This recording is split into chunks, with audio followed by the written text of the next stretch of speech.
Assalamualaikum warahmatullahi wabarakatuh. Perkenalkan, nama saya Sri Wahyuni, MPM 091-058-011-9054, Prodi Teknologi Pendidikan semester 6. Baiklah, di sini saya akan menjelaskan tentang rancangan pengembangan bahan ajar model 4D.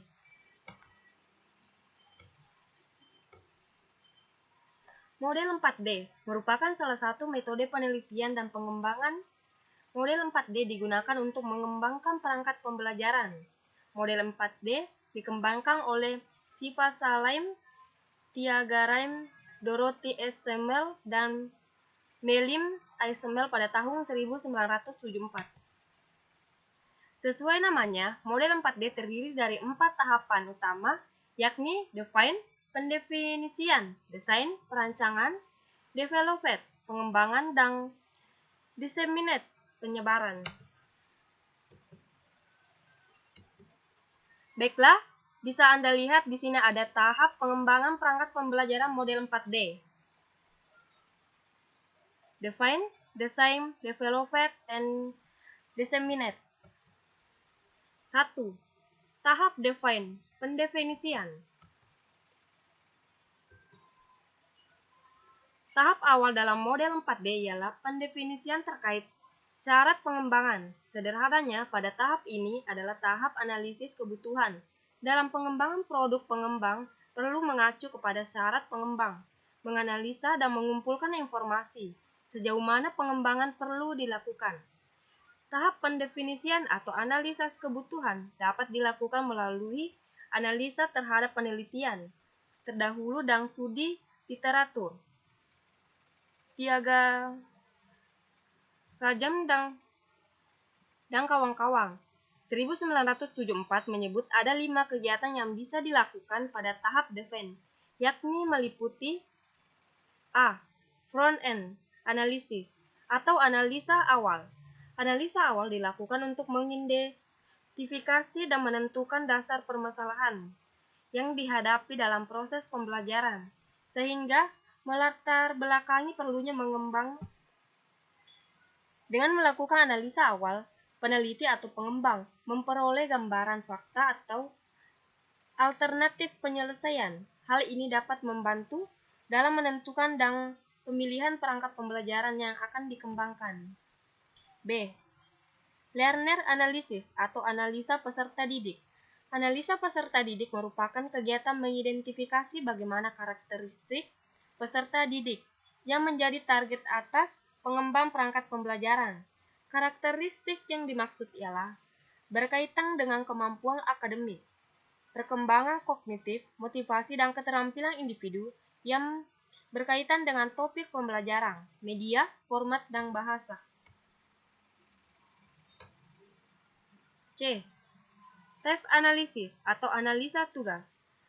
Analisa tugas bertujuan untuk mengidentifikasi keterampilan yang dikaji peneliti untuk kemudian dianalisa ke dalam himpunan keterampilan tambahan yang mungkin diperlukan. Dalam hal ini, pendidik menganalisa tugas pokok yang harus dikuasai peserta didik agar peserta didik bisa mencapai kompetensi minimal yang ditetapkan. D. Konsep analisa atau analisa konsep.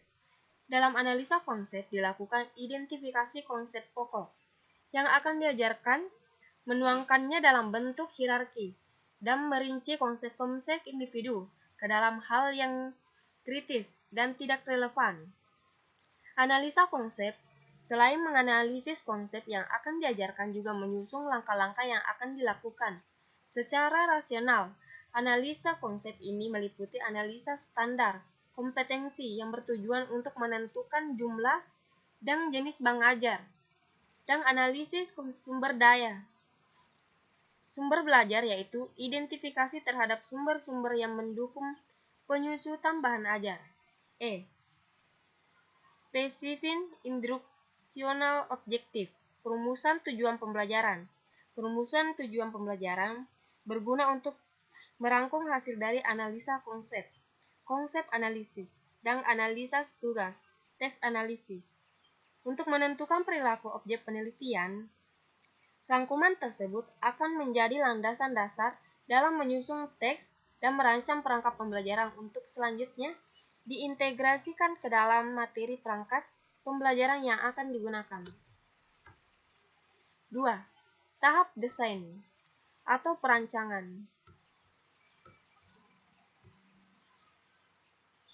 2. Tahap desain. Tahap kedua dalam model 4D adalah perancangan atau desain. Ada 4 langkah yang harus dilalui pada tahap ini, yakni construction, criterion, differentiate test, penyusunan standar teks, media selection, pemilihan media, format selection, pemilihan format, dan initial design, rancangan awal. A. Construction, criterion, differentiate test, atau penyusunan standar teks.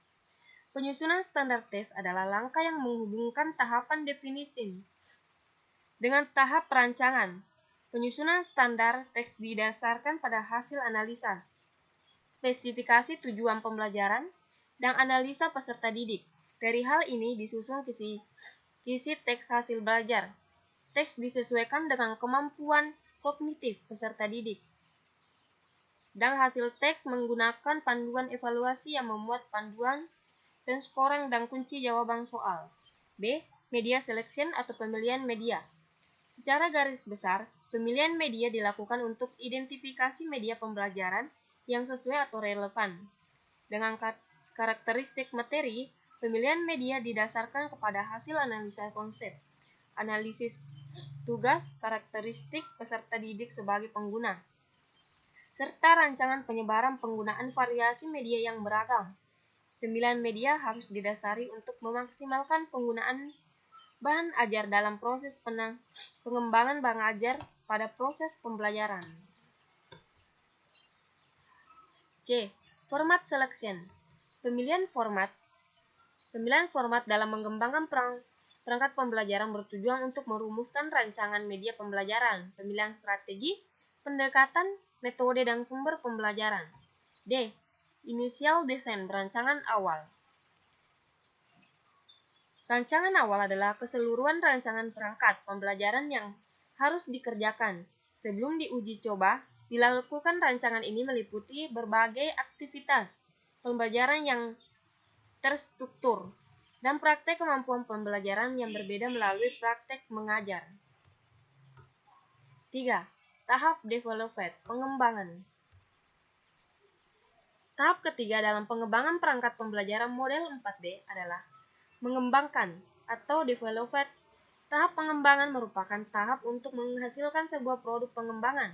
Tahap ini terdiri dari 2 langkah, yaitu expert appraisal, penilaian ahli yang disertai revisi, dan developmental testing, uji coba pengembangan. A. Expert appraisal, penilaian ahli, merupakan teknik untuk mendapatkan saran perbaikan materi dengan melakukan penilaian oleh ahli dan mendapatkan saran perbaikan perangkat pembelajaran yang dikembangkan selanjutnya direvisi sesuai saran ahli. Penilaian ahli diharapkan membuat perangkat pembelajaran lebih tepat, efektif, teruji, dan memiliki teknik yang tinggi. B. Developmental testing, uji coba pengembangan. Uji coba mengembang dilaksanakan untuk mendapatkan masukan langsung berupa respon, reaksi, komentar peserta didik, para pengamat atas perangkat pembelajaran yang sudah disusun. Uji coba dan revisi dilakukan berulang dengan tujuan memperoleh perangkat pembelajaran yang efektif dan konsisten. 4. Tahap disseminate, penyebarluasan. Tahap terakhir dalam pengembangan perangkat pembelajaran model 4D ialah tahap penyebarluasan. Menjelaskan bahwa tahap akhir pengemasan akhir, difusi, dan adopsi adalah yang paling penting meskipun paling sering diabaikan. Tahap penyebarluasan dilakukan untuk mempromosikan produk hasil pengembangan agar diterima pengguna oleh individu, kelompok, atau sistem. Pengemasan materi harus selektif agar menghasilkan bentuk tepat. Menurut Tyagarajan 1974 ada Ada 3 tahap utama dalam tahap disseminate, yaitu validation, testing, packaging, serta diffusion and adoption. Dalam tahap validation testing, produk yang selesai direvisi pada tahap pengembangan diimplementasikan pada target atau sasaran sesungguhnya. Pada tahap ini juga dilakukan pengukuran ketercapaian tujuan yang bertujuan untuk mengetahui efektivitas produk yang dikembangkan. Selanjutnya selesai diterapkan, peneliti atau pengembang perlu mengamati hasil pencapaian tujuan. Tujuan yang belum dapat tercapai harus dijelaskan solusinya, agar tidak berulang saat setelah produk disebarluaskan. Pada tahap packaging serta diffusion and adoption, pengemasan produk dilakukan dengan mencetak buku panduan penerapan yang selanjutnya disebarluaskan agar dapat diserap, difusi, atau dipahami orang lain dan dapat digunakan, diadopsi pada kelas mereka.